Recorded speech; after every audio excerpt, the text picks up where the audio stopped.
Okay, again, so yung topic natin is yung sa degree ng polynomial, yung mga multiplicity.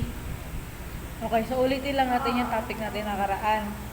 So halimbawa yung ating y-intercept ay y is equal to x squared. So meron siyang degree na 2. Again, yung degree niya ay yung exponent. So pag ikagraph natin siya, ba ganyan?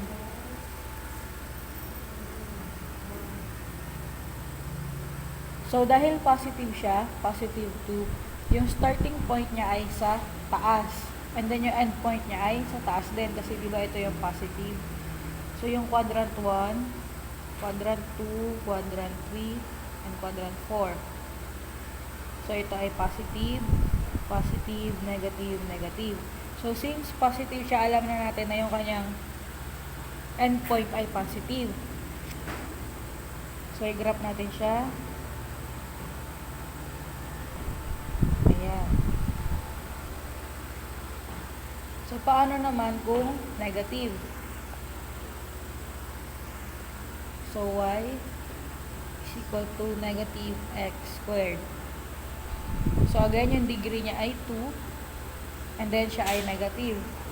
So, since negative siya, yung end point niya ay nasa baba. Ayan.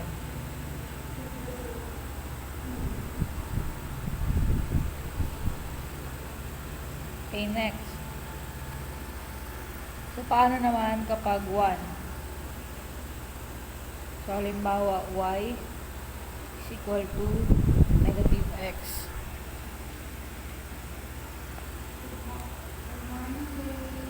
So, yung kanyang, di ba meron yan dyang 1, invisible 1, so meron siyang 1 na degree. So, since negative siya, ang kanyang endpoint ay negative.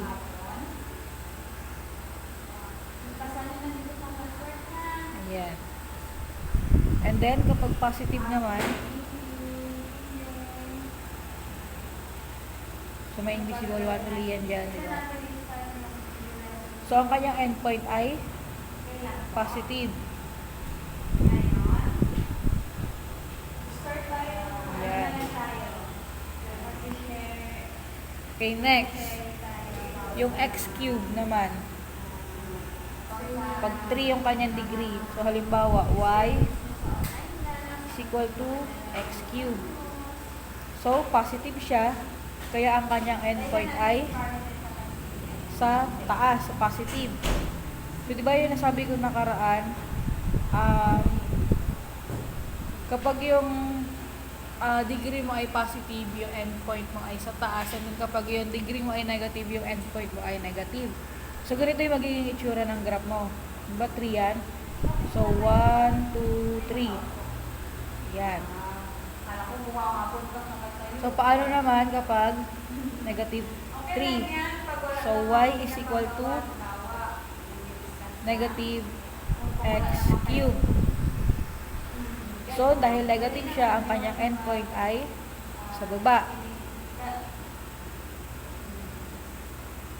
So, 1, 1, 2, 3. Yan. Okay, next. Kapag ito pala, so lagi nyo yung tatandaan, kapag yung inyong degree ay odd, kapag odd, lagi siyang magko-cross sa x-axis.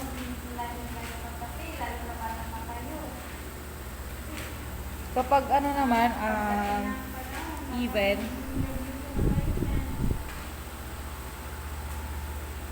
magbabounce lang or touch nyo lang yung x-axis. Okay, so paano naman pala kapag 4? Okay, ito pa pala, kapag add, yung endpoint tsaka starting point niya ay opposite side.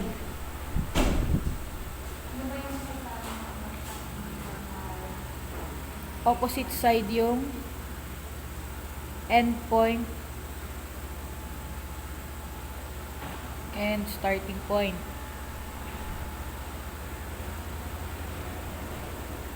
Pero kapag even naman, same side yung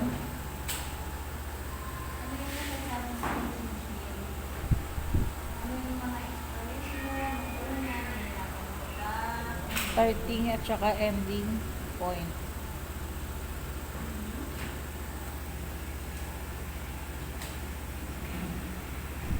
Ayan. So, next.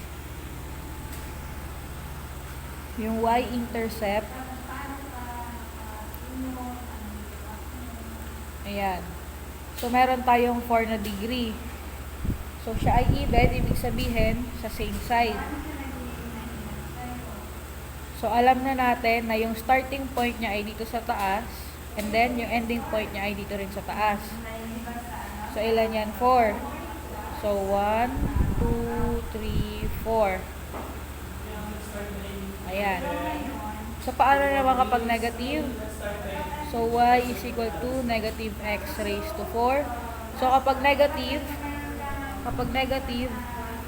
okay, lagay ko rito, kapag positive degree,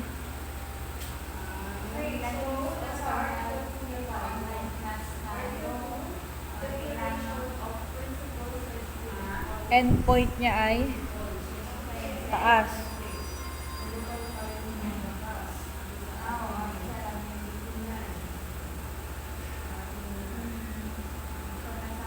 Kapag negative degree,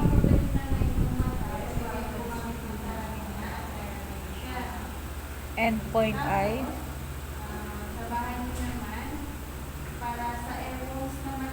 baba. Okay, ayan. So, y is equal to negative x raised to 4. So, graph natin. So, even siya, ibig sabihin, nasa same side yung starting and ending point. And negative siya, syempre, endpoint niya ay nasa baba. So, alam natin na dito siya mag-start, dito rin siya mag-end. So, 4 yan. 1, 2, 3, 4. Okay. So, next example.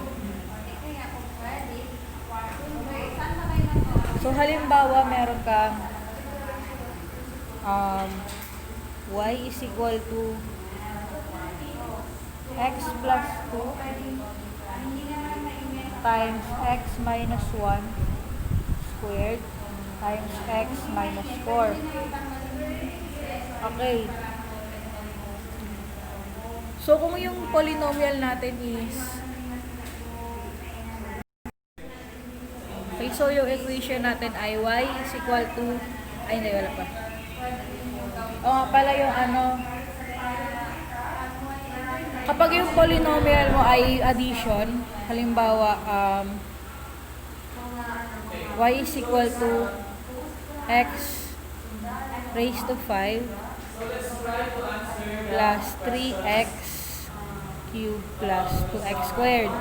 So, since addition to ng polynomial, hindi na natin siya masisimplify, diba? As is na yan, ganyan na yan siya. So, yung kukunin mo lang dyan, para makuha mo yung degrees, kukunin mo yung polynomial or yung term na mayroong highest number or highest exponent. So, dito, yung may highest exponent is yung x raised to 5. So, ang degree niya ay, ang kanyang degree ay 5. Tapos, since positive to, ang kanyang coefficient ay positive. So, yun, basta yun, kapag addition na polynomial, kukunin nyo lang yung term na merong pinakamataas na exponent, and yun yung kanyang magiging degree.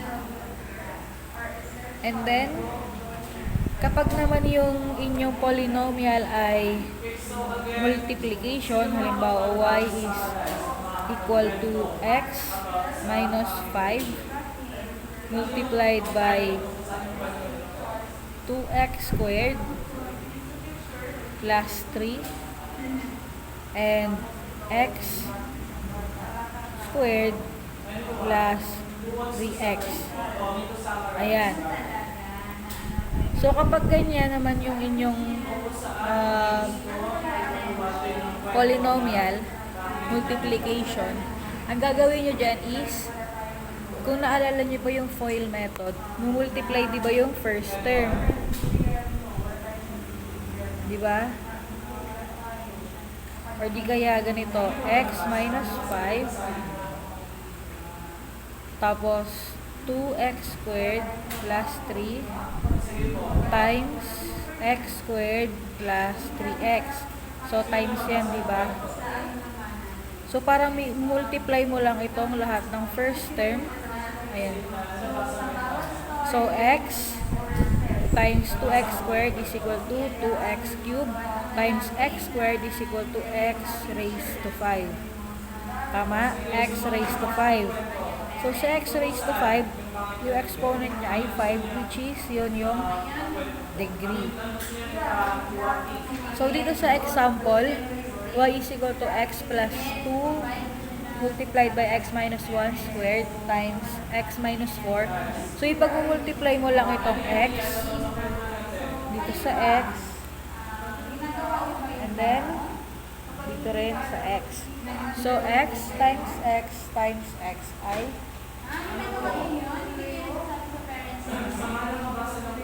ay may 2 pala dito. So, x, so distribute natin to.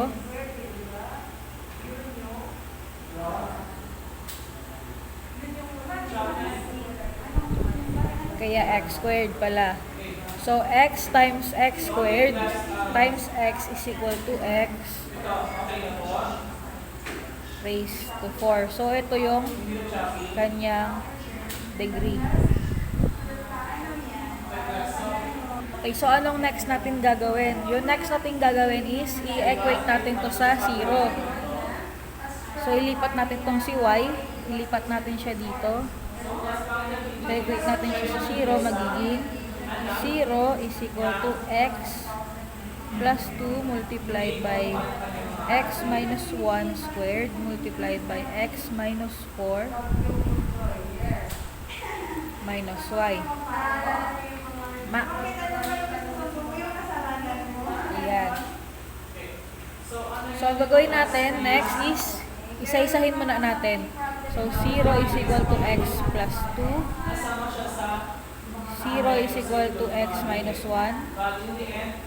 And then, 0 is equal to x minus 4. Yan.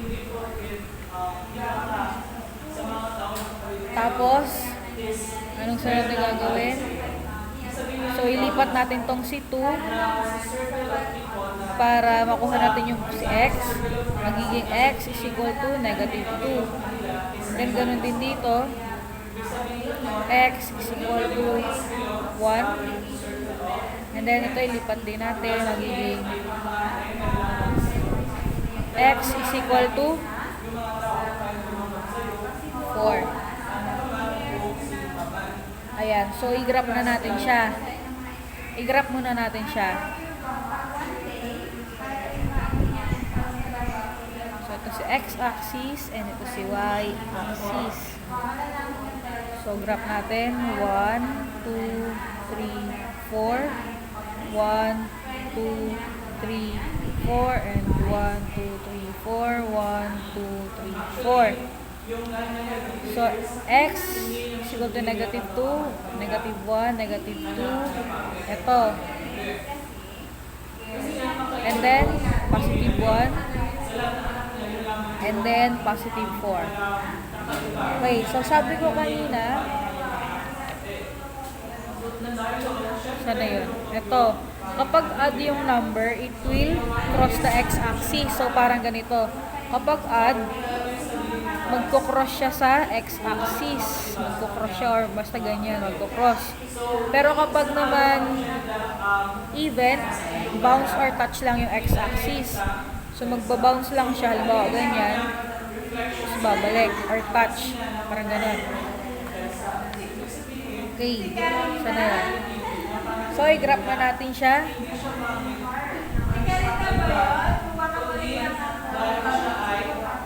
So, ang degree niya ay, ilan na yung degree niya? Ito, 4. So, ibig sabihin, even.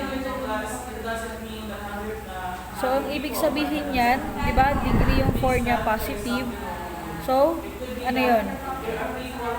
Same side yung starting and ending point niya. Even siya, di ba? And then, positive siya. So, ang alam natin is dito siya mag-start, taas, and dito rin siya mag-end sa taas.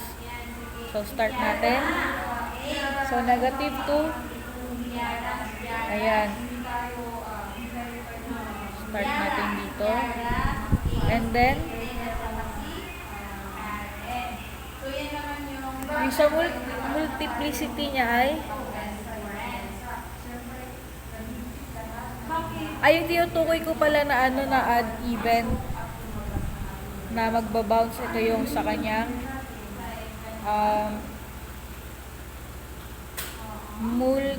tawag pala dyan ay multiplicity. Ayan. So, ang multiplicity niya pala ay ito. Yung kanyang exponent. Bawa, ito.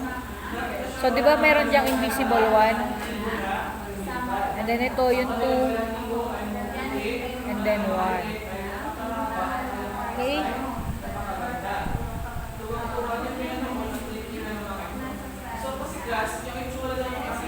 Yan, so graph na natin. So, 1 is add. Kaya nag-cross yung again, itong 2, diba? Itong 2 lagay natin to, negative 2. Ito ay 1. Ito ay 4. Ang multiplicity niya ay 1. Ang multiplicity niya ay 2. Ang multiplicity niya ay 1. So, dahil yan ay add, ang add magko-cross sa x-axis. So, ang multiplicity niya ay 1, kaya nag-cross siya sa x-axis. And the next is yung 1. Yung 1. Ito. Itong 1. Itong 1. Yung multiplicity niya ay 2. Even. So, kapag even, magbabounce or touch lang sa x-axis. So, ito, bounce, ayan pala. Yan, bounce or touch lang sa x-axis. Okay, next, itong 4. Anong multiplicity ng 4? 1. So, ito ay add. Kaya, magkocross siya sa x-axis. And, ayan na yung kanyang graph. So, tandaan nyo yun, ha. Okay, next example.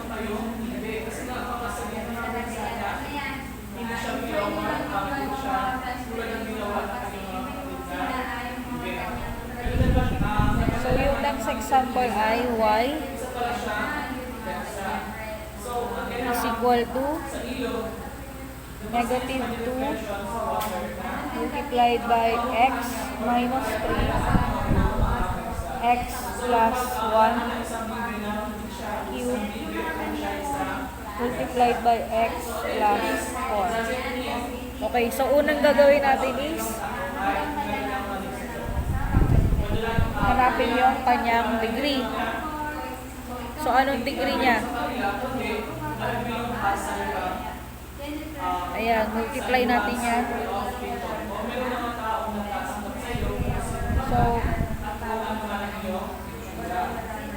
distribute natin to.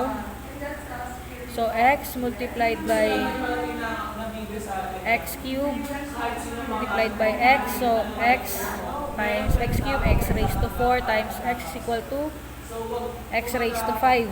So, ang kanyang degree ay x raised to 5. Kaya yan naging x raised to 5 kasi ito, pinag-multiply natin. And may exponent 3 dito, din distribute natin siya dito, kaya x cube. So, ang degree niya ay 5. Okay, next, gawin natin, i-equate ulit natin siya sa 0. So, 0 is equal to negative 2 multiplied by x minus 3, x plus 1 cube, x plus 4 minus y. So, same process lang din sa kanina. So, i-shortcut ko na lang. Basta, yung kanina na ginawa ko, yun siya.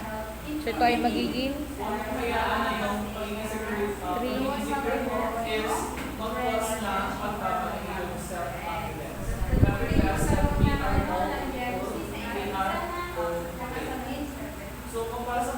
Ayan. In-equate natin sa 0. Sige, baka maguluhan kaya. Ito yan siya, di ba? 0 is equal to x minus 3. Nilipat natin si 3, kaya naging x is equal to 3. So, x plus 0 is equal to x plus 1. Nilipat natin si 1, kaya naging x is equal to negative 1. And then, x plus 4. So, nilipat ulit natin si 4, kaya naging negative 4 is equal to x. Ayan. Okay, next.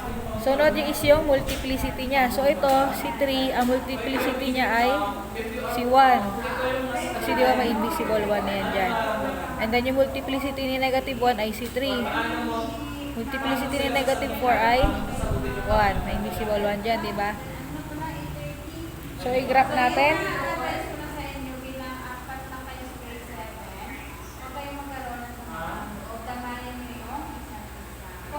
So, graph natin. So, 1, 2, 3. Itong 3x is equal to 3. Itong x is equal to negative 1. And then negative 4. 1, 2, 3, 4. Ayan. So, graph na natin. So, itong si 3.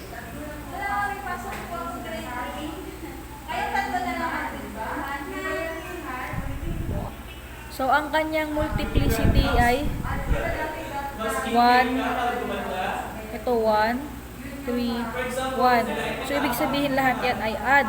So, kapag add, ano nga uli? They will cross the x-axis. So, lahat yan ay add. Kaya lahat sila ay magkukross sa x-axis. So, 1, 2, 3. Ayan.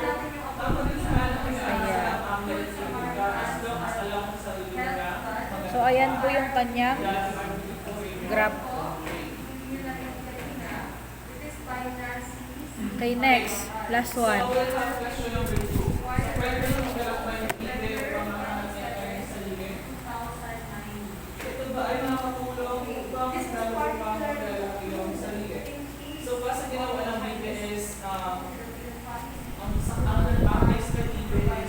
So, y is equal to negative x cubed multiplied by x plus 2 squared multiplied by x minus 4. Okay. So, una natin kukunin is yung kanyang ano, degree.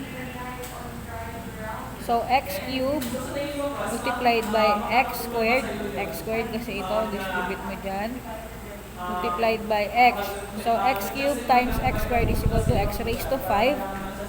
And then, multiplied by x is equal to x raised to 6. So, ito yung kanyang degree.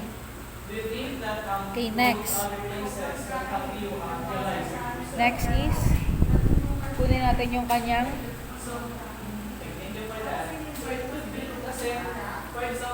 i-equate natin sa 0. So, i-shortcut ko na lang uli. So, ito ay magiging 0. Bakit 0? Kasi pag in-equate mo yan sa 0, gito na lang. Basta tandaan nyo, kapag kahit na anong number, basta nasa ganito lang siya, mga ganyan, x cubed, 2x squared, or 4x, 3x squared, kahit anong number pa yan dyan, lagi yang equal to 0. Pag inequate nyo siya sa 0, lagi yan siyang equal to 0. Tapos ito ay negative 2. Ayan. Tapos, positive 4. Kasi hindi na natin siya ma-equate to 0. Like, unlike nito, x plus 2 is equal to, lipat mo itong si 2, magiging x is equal to negative 2. And then dito, x minus 4, lipat mo si 4, magiging x is equal to 4. Pag x cube, wala ka nang maililipat, so, matik na yan siya na 0. Kahit ano pa yan, kahit 2x squared pa yan, equals to 0 yan. 3x squared is equal to 0 yan. So, ngayon, i-graph muna natin siya. Okay, again pala, yung multiplicity, ito ang multiplicity niya ay 3. Okay, sige, lagyan natin multiplicity 3.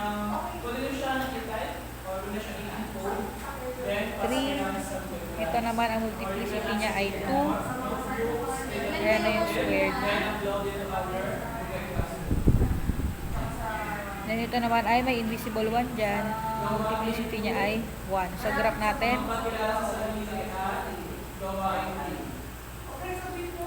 So, una is yung ito, 0, x is equal to 0.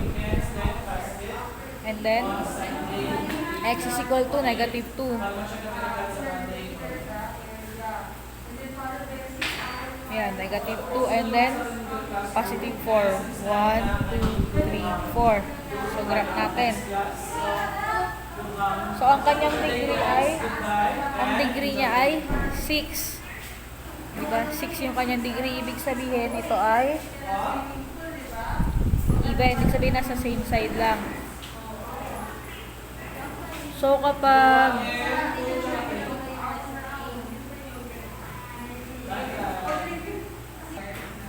ano yung multiplicity ni 2? So, yung multiplicity ni negative 2 ay 2. So, ito ay even. Ibig sabihin, it will only touch or it will only bounce doon sa kanyang graph. So, hindi siya magko-cross, mag-bounce or touch lang siya. So, yan. So, magto-touch lang siya or magbabounce. Yan. And then next is yung 0. Ano multiplicity ni 0? 3. So, ibig sabihin ito ay magko-cross. Yan. And then, si 4, ang multiplicity niya ay 1. So, add uli yan. Kaya ito ay mag-cross. So, ayan na yung kanyang graph.